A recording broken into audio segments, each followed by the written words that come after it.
Resumed. It's time for questions to the Minister for Agriculture, Environment and Rural Affairs. Question 8 and 5 have been withdrawn. I called. Tom's not here. Timothy Gaston. Minister. The Loughs Agency has a clear statutory remit and delivers a necessary public function on a cross-border basis.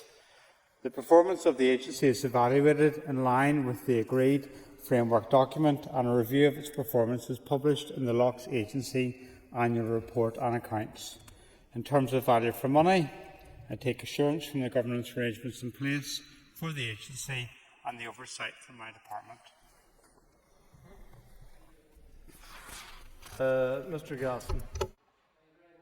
Mr. Speaker, and I thank the Minister for his answer. Recent questions from myself have exposed the fact that the Loughs Agency maintained 3 boardrooms, secured 0 prosecutions for illegal netting in 2022 and 2024, and very low numbers in other recent years.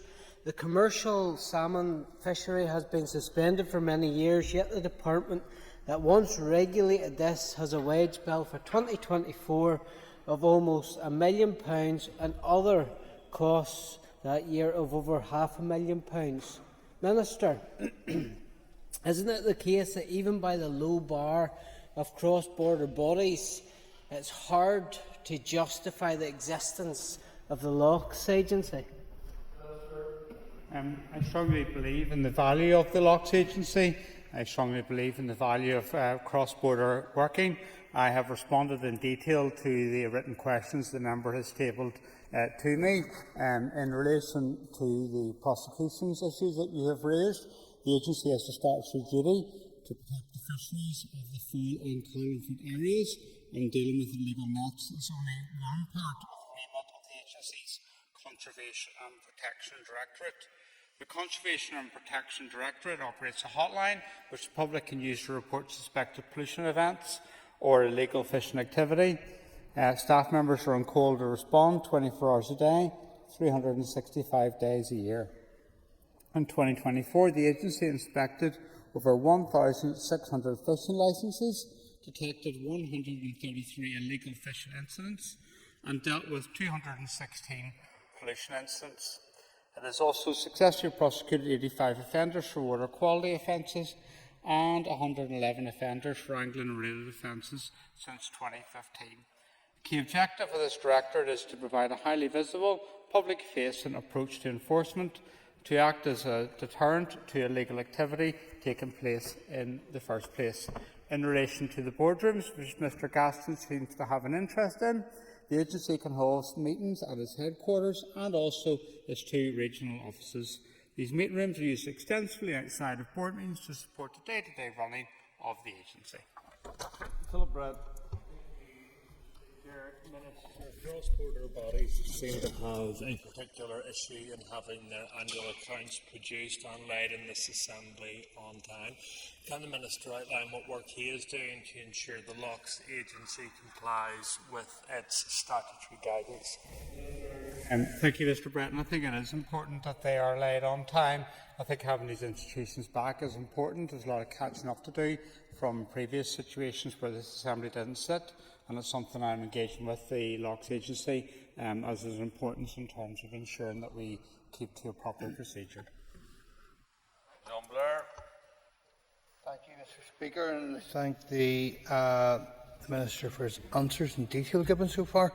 Can I ask him how he's working not only with the Loughs Agency as a cross-border body, but also with his counterparts in the Republic of Ireland to improve water quality in Northern Ireland?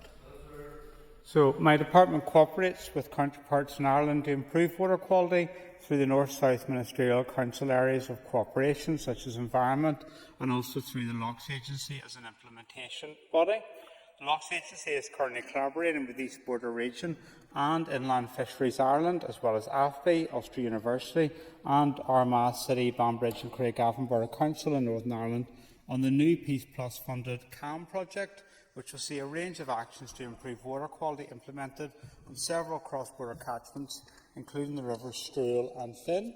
I also note the recent commitment within the new Irish Government's programme for government in terms of water quality, and I'm engaging with the government. I had a meeting with Darragh O'Brien just recently, and I'm having further meetings with other ministers about how we can implement that for the benefits of all the people across the island of Ireland. Stephen Dunn. Mr. Speaker. 121 schools and 1,701 parents or guardians responded to the survey, which closed on the 10th of January of this year. Responses are currently being analysed and a report is being finalised in the coming weeks.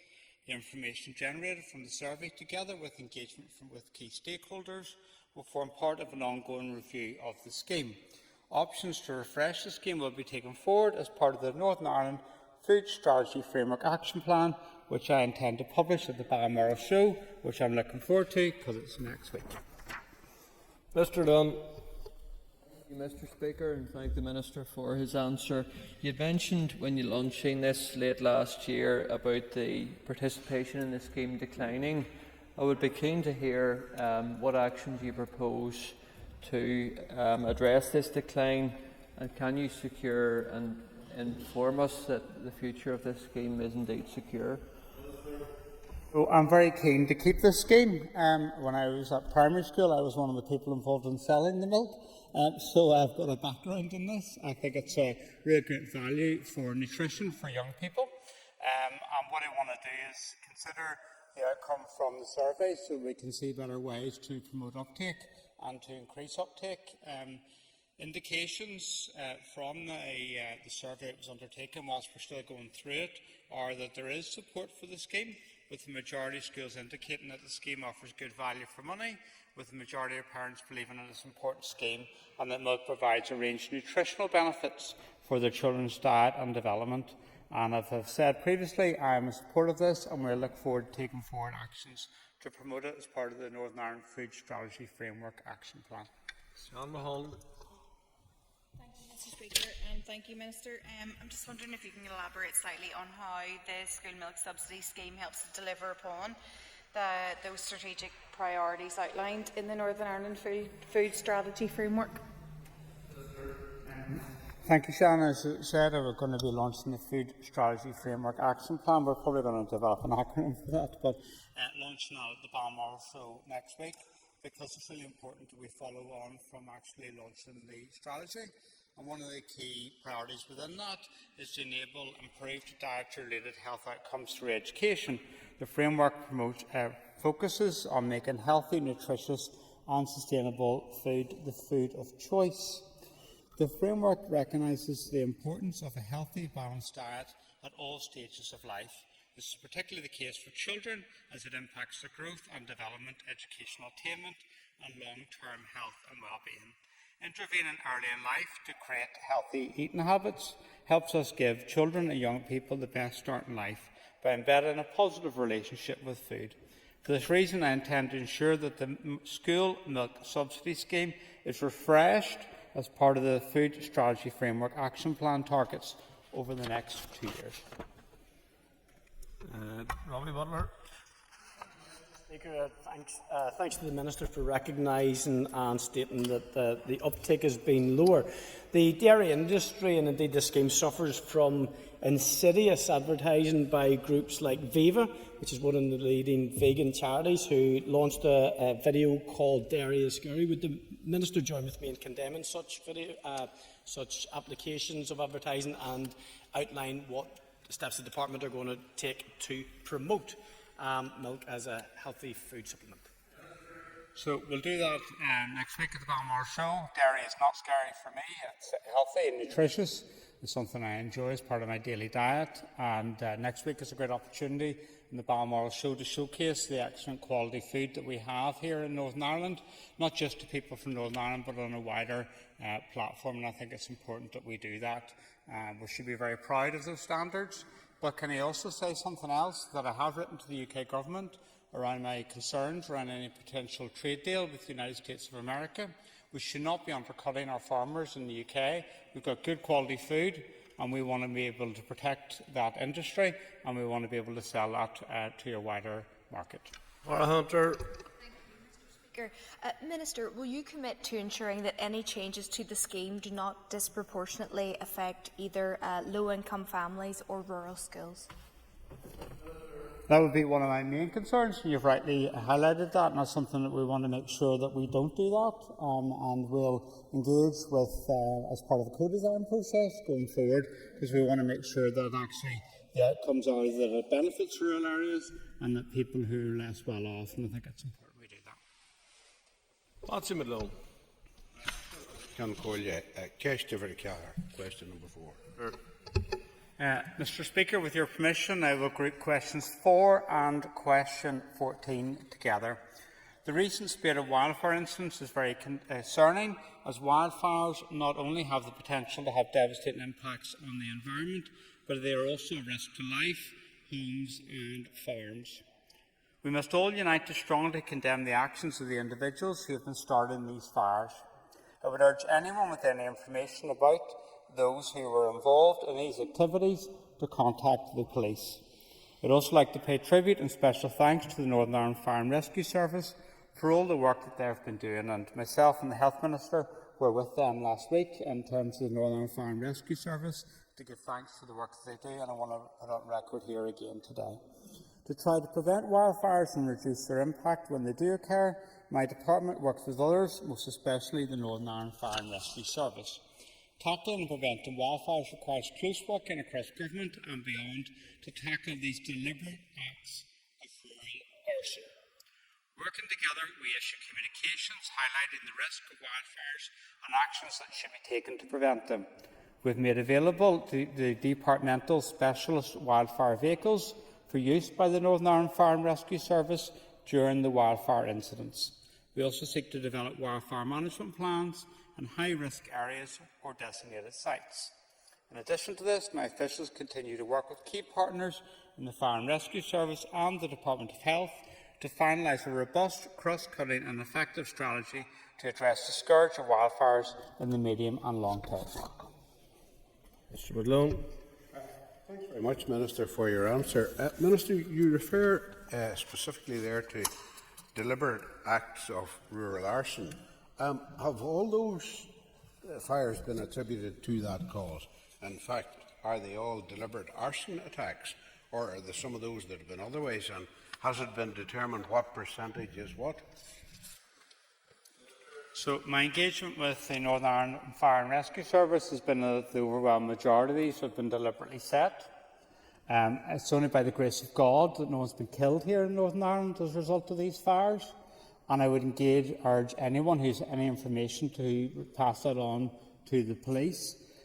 The work the Northern Ireland Fire and Rescue Service have undertaken in recent weeks in responding to this has been significant, and I really want to praise them for the work that they've been doing in very, very difficult circumstances. But we have to be very clear around our attitudes towards these fires, that they're not something that we should just see as headlines that come and go.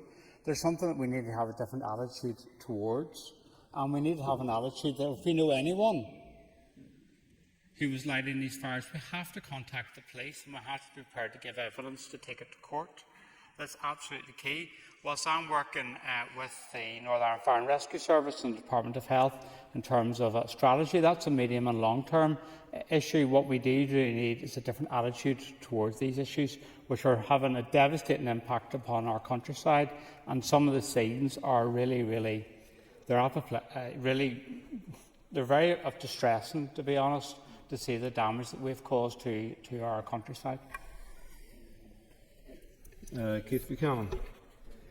Thank you, Minister, for his answer. Minister, what more do you think you could do from an educational point of view, PR, etc., or across the media? And I'm not only talking about young people, because it's not only young people that's doing this, it's older people as well. But what more do you think you do from an educational point of view to give people an input of what actually happens when they do these stupid acts?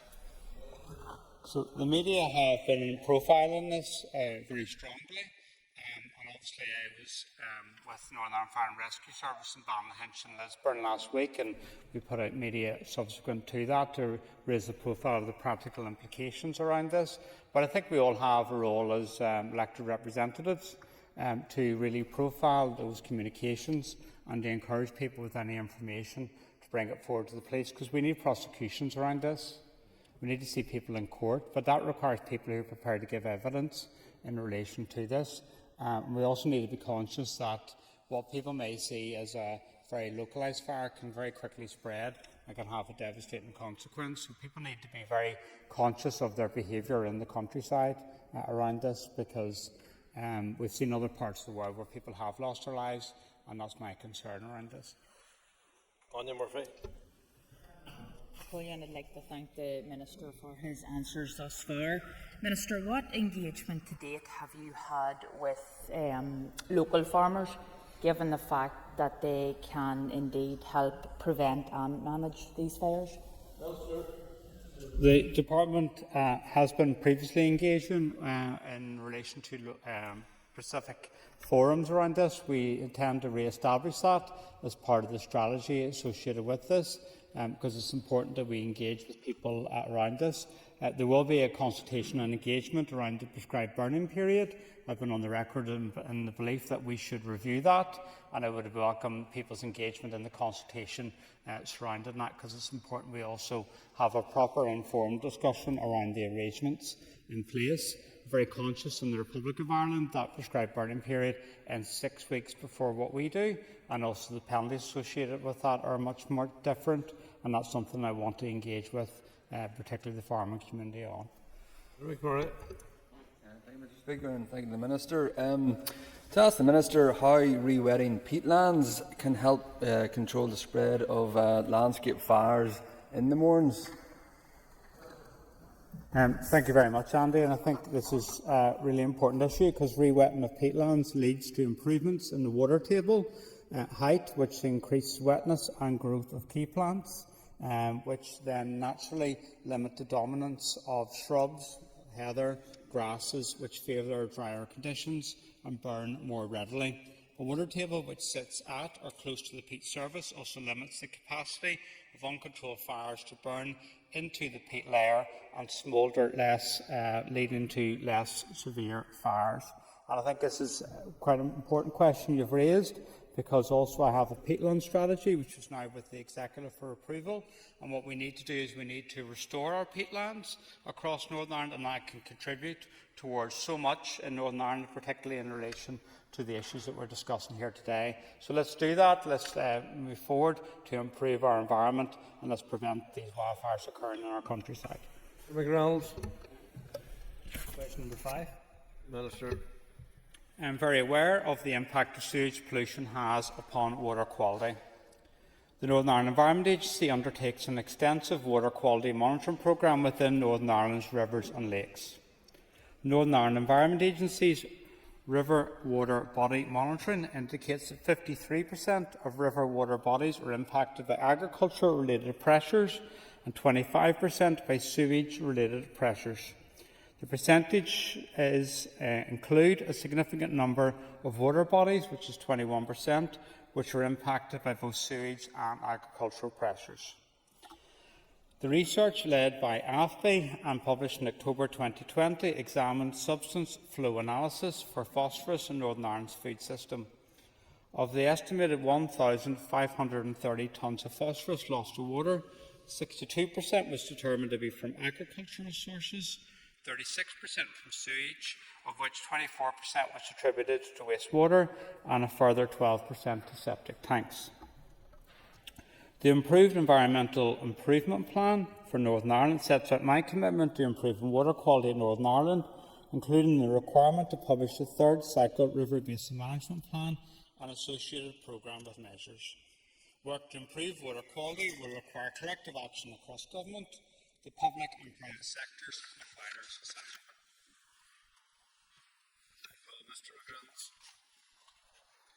Thank you, Minister, for that response. Can you provide an update on regulation and enforcement arrangements regarding sewage pollution by Northern Ireland Water?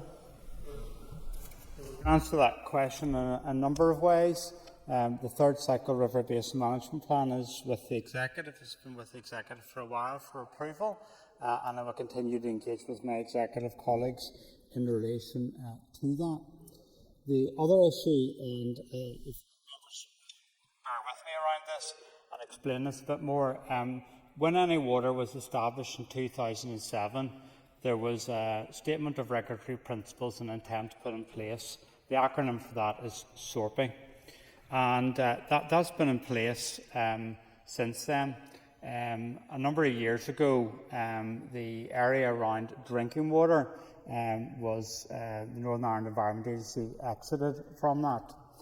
And what people have to understand is that in terms of SORPI, essentially what that means is that when taking into account regulation or enforcement against any water for sewage pollution, the historic underinvestment that has taken place has to be taken into account in that regard. So in many instances, Northern Ireland Water is getting a by ball for pumping sewage into our waterways. I don't think that's tenable. And I will, as Minister, be honest and fair to all polluters in Northern Ireland. And that's why I am engaging in a formal process to get the views from NI Water and DFI in relation to us exiting that arrangement and to put in Northern Ireland Water on the same platform as all other polluters in Northern Ireland.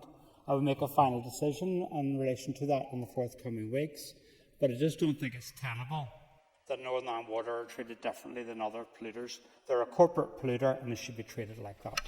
Matthew O'Toole. So, Minister, thank you, Mr. Speaker. Minister, you've said your views around NI Water and SORPI, but you've also said in the past that you want to give the Infrastructure Minister and her predecessor time and space, effectively, to come up with a funding solution. They've had time, they've had space, there is no funding solution, and there appears to be head stuck in the sand. What pressure are you bringing to bear on the Infrastructure Minister to actually come up with a plan to invest in NI Water? Because this is quite literally getting worse. Our water is in crisis. What pressure are you bringing to bear on your ministerial colleague? So, I've been on the record previously that I would support the Infrastructure Minister in funding bids for Northern Ireland Water, and that's kind of personally I am in terms of supporting that investment that needs to be taking place. The pressure that I am bringing to bear is in relation to the regulation and enforcement arrangements for Northern Ireland Water, as I have outlined in regards to that setup that's been in place since 2007. I don't think it's tenable to have that in place. I don't believe that any water in its current state is fit for purpose. I think that what's happening here in Northern Ireland in relation to sewage pollution in our waterways is nothing short of a thunder and disgrace. I think it's wrong. We have Belfast Lough, which is very likely to become the next Lough Neagh in Northern Ireland because the level of pollution that is occurring. And the lack of investment in wastewater infrastructure is not just holding back economic investment and house building, but it's also destroying our environment.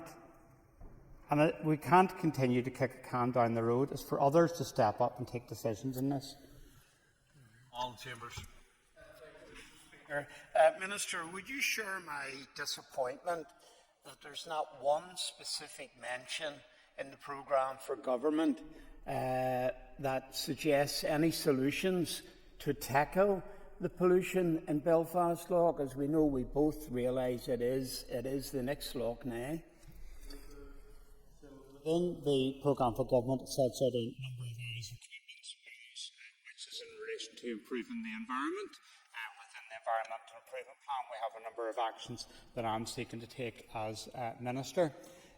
What clearly is required in relation to wastewater infrastructure is investment.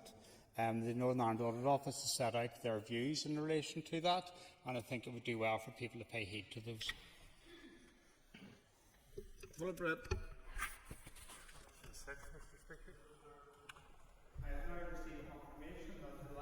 Bill is within the legislative competence of the Assembly, and I'm seeking approval for the introduction of the bill at the earliest available opportunity from my executive colleagues. Once executive approval is received, I will seek to have the bill introduced with the Speaker's agreement as soon as possible. Mr. Brett. Mr. Speaker, dilapidation not only impacts on our town centres but also within our communities. In my constituency in Lower North Belfast, communities of Skegnale, Shore Road and Jellicoe are blighted by Japanese knotweed being placed on unregistered and unowned land. Can the Minister give an assurance that he will try to get this bill brought to this House as soon as possible to ensure residents not only in North Belfast but across Northern Ireland benefit from these new provisions? Minister. Yes, I'm very keen to see this bill on the floor of this Assembly. When we were placed here and returned back in 2022, so I think it's just about the anniversary of that election, we were very much clear that the public wanted us to deliver for them, and the dilapidation bill is a key tool that we'd be able to do that. The dilapidation in areas has a real blight upon those communities. It affects the neighbourhoods, it affects the lack of investment in the area, and that's why I'm very keen to have it tabled. What we've got is a bill which has been fully reviewed in terms of its competence and the legal perspectives in relation to that. Hopefully we get approval from the Executive and we'll get it here and we'll be able to debate it, and also then the committee can scrutinise it, because I think it will be a positive thing for all communities across Northern Ireland, but most particularly some of the constituencies that to be fair, you've been a strong advocate for this bill, so let's get it onto the floor of the Assembly. Donny Donnelly. And thanks to the Minister for his answer so far. Like the previous member, dilapidated buildings are a blight in our towns and villages, including in East Antrim, so I'm keen to see this progress. I'd like to ask the Minister how this bill will enable councils to take action to protect our built heritage. So this will have a particular impact in relation to that, because during the policy consultation, stakeholders expressed concerns that under existing legislation there was no special consideration or protection afforded to listed buildings, and no requirement to consult with planning colleagues prior to issuing of notices. It was suggested by stakeholders that this had resulted in the loss of a number of buildings, where buildings were allowed to fall into disrepair by owners. We've sought to ensure that in the bill, protections will be afforded in respect of listed buildings, and this will be binding upon councils to consult with relevant planning colleagues before taking any action. This will properly address heritage issues and be more proactive, allowing actions to be taken at a much earlier stage, thereby preventing avoidable decay in these important buildings. I would add that councils currently have powers under Section 161 of the Planning Act 2011 to carry out urgent remedial works for the preservation of a listed building. I would also declare for the record I am a member of the Ulster Architectural Heritage Society. Speaker. Minister, thank you for the answer to that question. Minister, I hope you'll agree with me that the track record of this place in looking after our built heritage has been abysmal. In fact, in recent questions I've raised with the Minister for Communities, it turns out that there's no level of funding to support owners of listed buildings to help restore or make safe those buildings. And in fact, if you delve further into it, Minister, you'll find that there's a very minimal fund, I think of about £300,000, that entire section is supposed to deal with. Minister, what are you doing to work with the Minister for Communities to ensure that we protect our built heritage, which is falling down around us on a daily basis? Minister. So I'm very conscious of the issues you raise. I'm very supportive of built heritage. That's why I'm a member of Ulster Architectural Heritage Society. By tabling this bill, hopefully we'll be able to progress some things from my department around this. I'm conscious of the issues in your constituency, particularly in Sion Mills, for example. These are important buildings that we want to protect, and I will continue to work with my executive colleagues to get this bill onto the floor of the Assembly. But also there's a role of district councils. District councils already have powers around this. Sometimes they're reluctant to use them. I remember in my time in Ards and North Down Borough Council, there's a number of listed buildings that we sort of had to lobby for action to be taken, but we got it taken, and it requires perseverance around this. But once the building's gone, it's gone. We've lost that key fabric in that local community, and that's why I'm very keen to progress this bill.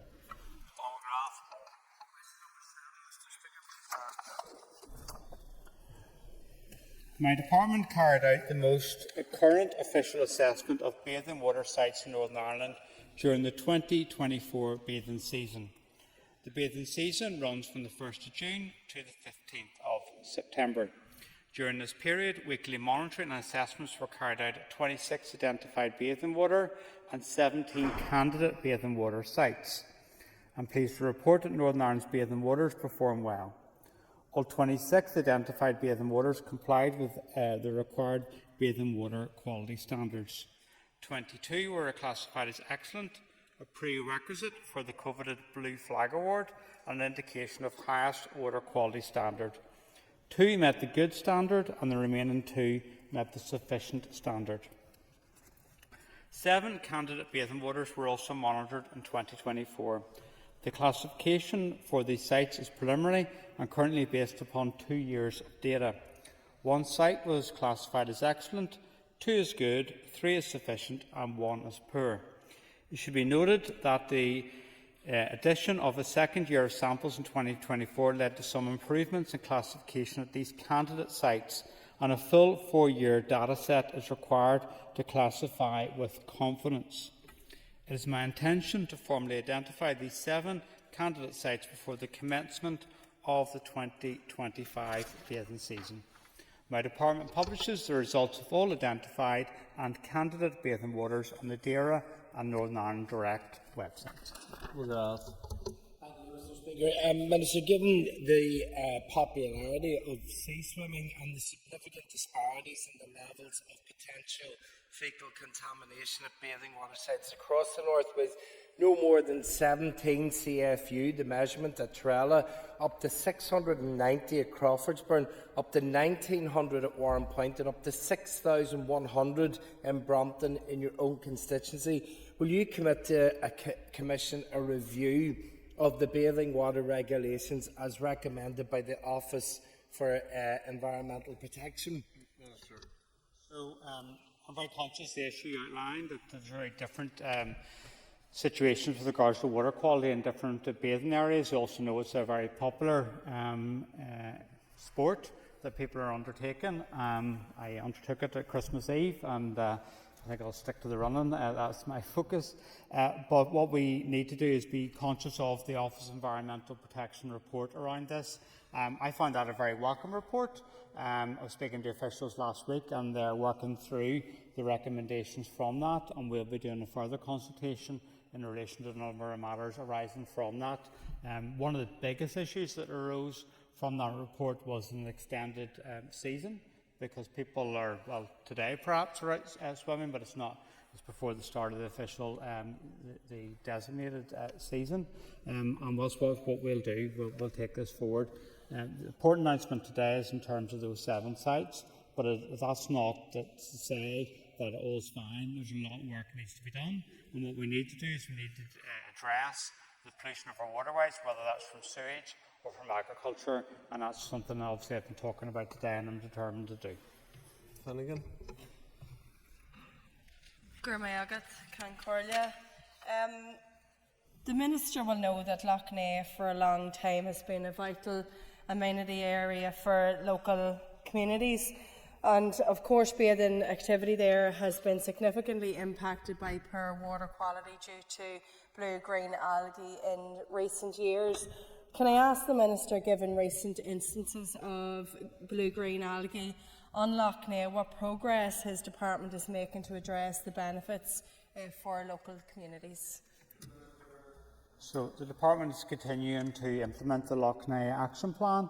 It's really important that we do that, but more specifically in relation to this question on bathing water sites and Lough as you have raised it, amongst the 7 new sites being formally identified is Northern Ireland's first inland site at Raiswood on Lough The primary focus of the bathing water programme is to provide good public health advice to bathers. This is particularly important for Raiswood with the ongoing blue-green algae problem. As part of the Executive's approved Lough Action Plan, the Department leads on an interagency group to ensure that timely advice is provided to swimmers at this site, and that's an important intervention that we're making around this. A lot of work we need to do to improve water quality, but it's important also that we take action in relation to bathing waters. Okay, thank you for that. Move on to topical questions. The Minister, call Patsy Madlone. and Corlia. Could I ask the Minister, in regard to the, well, not recently announced SBRI initiatives, Minister, could you give us an update on progress, specifically with regard to Lough, please? No problem. So there's a number of SBRI initiatives particularly relevant to Lough. One's phase 2 of sustainable utilisation of livestock slurry. That is ongoing, and that's proven itself to be very successful. And it's really important that we're conscious of that, and I'll be sort of saying a bit more about that next week in the run-up to the Balmoral show. The other issue is in relation to the monitoring of blue-green algae blooms, and that's UK Space Agency. That's ongoing. There's another issue in terms of a number of firms that we have appointed to explore how we can manage those blooms. There is presentations due from them in the next number of weeks to see how that is progressing. It's important that we take all these initiatives forward, but there is fundamental interventions that we do need to make in relation to agriculture and wastewater infrastructure as well, so we can address the flow of that excess nutrients into the loch. Mr. Malone. Thank you for that concise view of the various SBRI initiatives, Minister. Specifically with regard to the sustainable use of livestock slurry, can you expand a bit on that, please, as to what success for you, in fact, means? So we have 2 firms appointed, and potentially a third is going to be coming online in relation to that, and that's obviously providing a solution for the farming community where there's excess slurry and manure on site, and also moving it particularly into a resource that we can use and potentially export and also generate energy from. There's a number of sites in place. There's one just near us in Dundonald, which I visited just recently. I don't know whether the committee has visited that yet, but if you haven't, I would encourage you to do it, because it is a very good example of how we can move things into a better place in relation to the management of livestock slurry. Bruce Broadley. Speaker, and I thank the Minister for his answers so far, but can the Minister advise farmers who are losing land due to the A5 what they should do with their entitlements if they no longer have enough land for each entitlement? Do they sell them, or will the Department look at a special circumstance as the road build is currently being a court challenge? Will there be an opportunity to the Minister to look at this again? Minister. I'm conscious of these issues because I've received written Assembly questions in relation to this, and I'm also aware of the vesting process and the ongoing legal challenge. If there are specific circumstances that are in relation to this, I would encourage the member to write to me about that, and I can give you a more definitive reply in relation to this. But we also then have to respect the rules in terms of an active farmer definition. With the entitlement deadline day looming, will the Minister convene an urgent information meeting for all impacted farmers to advise on the matter, or has he visited any farms recently? This is a matter that is primarily led with by the Department of Infrastructure around this, and I'm aware of the concerns in relation to this. I'm also aware of an ongoing legal issue around this, and I'm just conscious of that. We will discharge our responsibilities as a department in line with our duties in the law. Honourable McMurray. Mr. Speaker, and thank you, Minister. Minister, can I ask for an update on actions your department is taking on tackling climate change? So there's a significant number of actions that we are taking and have to be taken across government and society. There's many sectors in relation to greenhouse gas emissions that sit outside my department, particularly in relation to both energy and transport, for example, and they are reflected within the Climate Action Plan, which is with the Executive, so I can go out to consult on that once I get agreement from the Executive. I would engage with a 16-week consultation on the Climate Action Plan, which is from 2023 to 2027. Included within that is actions in relation to, for example, agriculture, waste, land use change and forestry cover, which sits with my department. But beyond just that, in terms of implementation of the climate change legislation, I have the Green Growth Strategy, which is also sitting with the Executive for agreement. This is about giving the opportunities for good green jobs and also about restoring our environment. And it's important to be able to move with that so we can grasp those opportunities for Northern Ireland. I'll also be going out very soon to consult on the Climate Adaptation Plan for Northern Ireland and be interested in views in relation to that. And lastly, the Sustainable Agriculture Programmes continue to be rolled out by my department. That's in the context that climate change is the biggest risk to farming. It is important we give farmers the tools to be able to respond to that and to build resilience, and there's so much we can and should do in relation to climate change. Mr. McMurray. Thank you, Speaker, and thank you, Minister.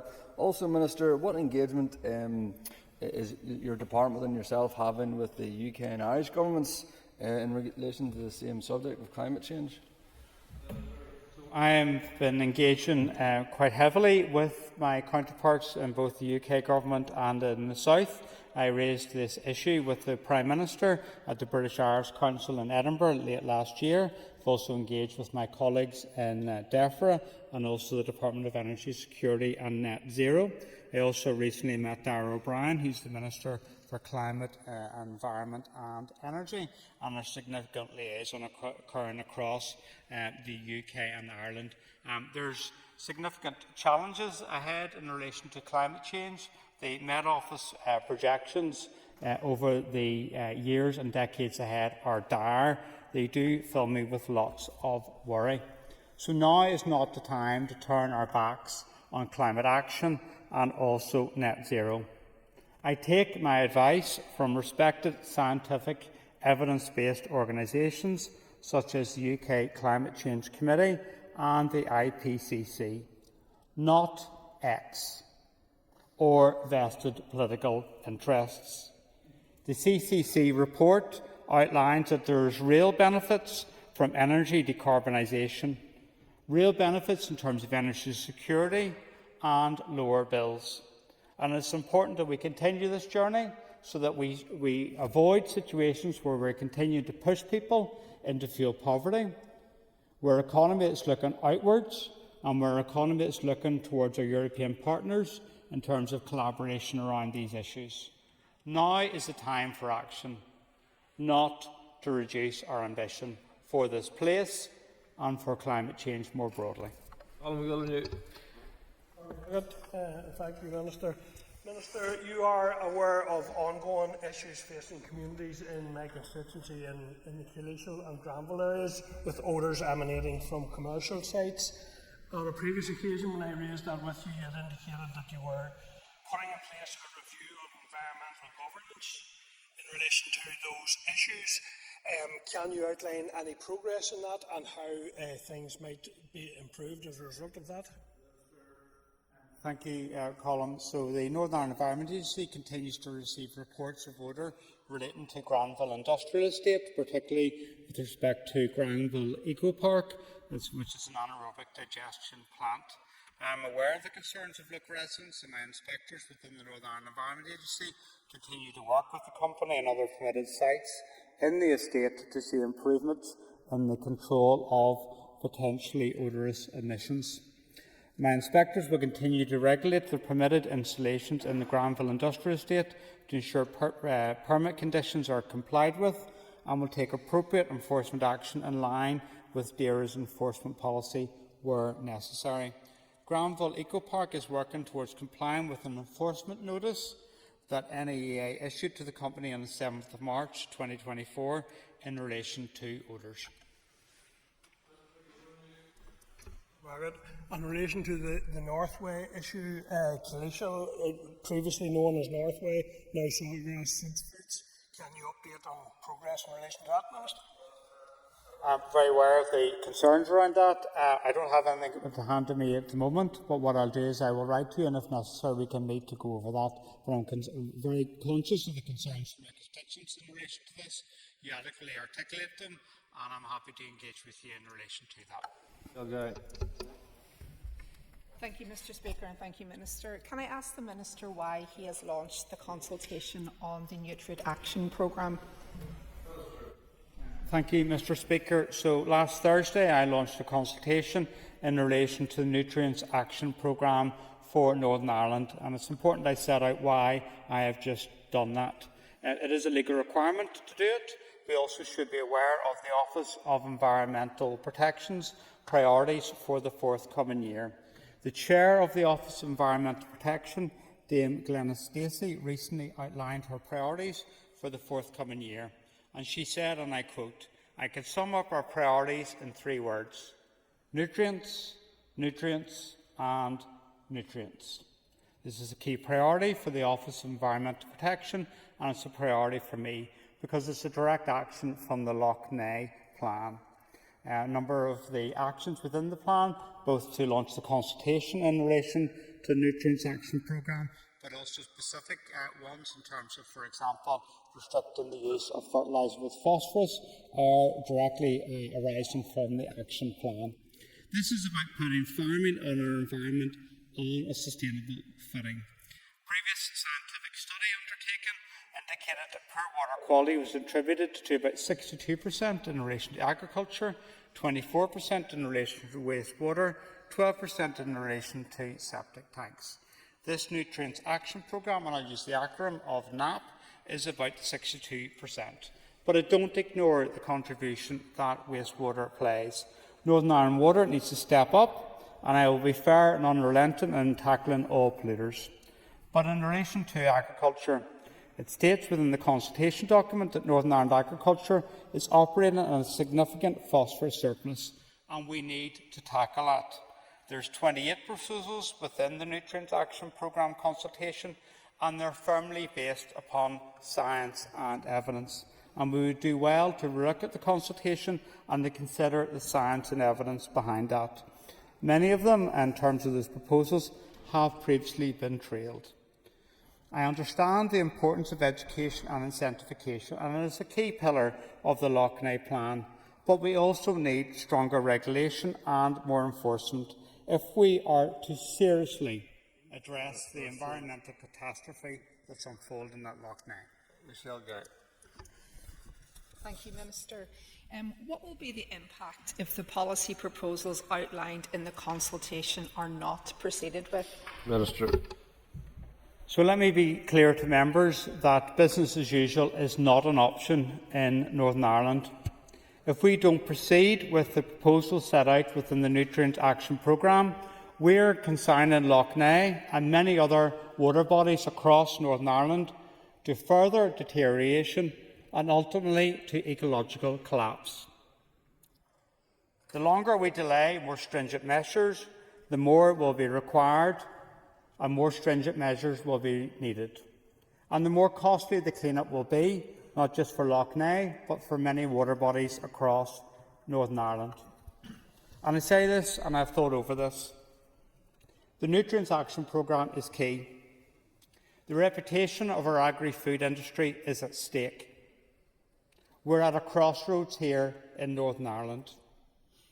The Nutrients Action Programme is very practical proposals to turn things around.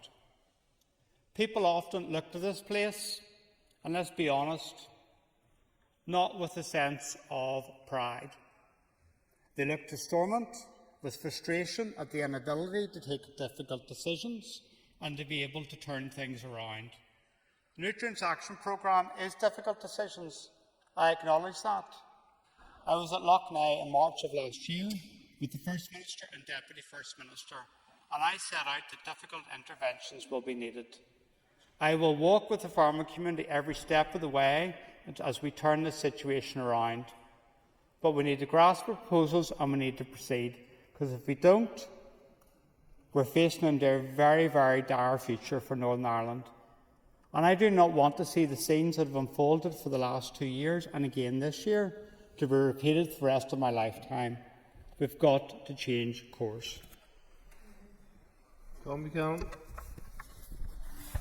Speaker, Minister, a few weeks ago at the Agriculture Committee, I raised concerns with regards to lack of support for farmers along the A5.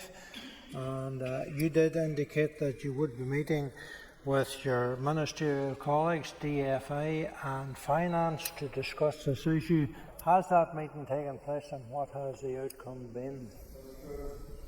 So I'm very conscious that the responsibilities around this sit with the Department of Infrastructure and Finance. I did, from recollection, I need to check the Hansard around this, said I would informally raise it with them. I haven't done that yet, but what I'll do is I'll take that up and make sure I do it this week. Mr. Buchanan. Minister, then, can you advise how much is being lost to single farm payment, in single farm payment to the agriculture community by those losing land along the 5? I wouldn't have that information to hand, but if I were able to gather it together, I'll write to you in relation to that. Declan McAleer. Minister, in the recent TB eradication targets that you set out, you aim to halve the current levels by 2040. That's 15 years away, and if that was the case, we're still a bit higher than the south of Ireland. Do you feel those targets are ambitious? Thank you, Declan, for raising what is a key issue for me, and I'm glad you've raised it, because TB is a vital issue for the farming community in Northern Ireland, but also for my department. And I want to give thanks to all the stakeholders who have engaged in relation to agreement on the blueprint for the future around this. There's significant work that has been undertaken, led by the Chief Veterinary Officer within my department, and I'm very, very grateful for that. I'm also conscious that the issue of TB requires an holistic approach, and it has to be based upon the 3 pillars which were set out in the Chief Veterinary Officer's report late last year of people, cattle and wildlife, and I'm very committed to doing that. It's going to take a while to change course in relation to this. This is a significant issue that I inherited as Minister. I've been open and honest around the challenges associated with it, but we owe it to the farming community to drive down the level of infections within herds. The blueprint sets out a way forward that we can do that, and we will be consulting on a number of measures coming from that, particularly in relation to wildlife, over the time ahead. There's lots that needs to be done, and I want to thank the stakeholders for sticking with us so we can work together on that. Mr. McAleer. Minister, you appreciate that TB has a serious impact for farms economically and emotionally for farmers. I think of the reason about 20,000 cattle a year have to be culled as a result of this desperate disease.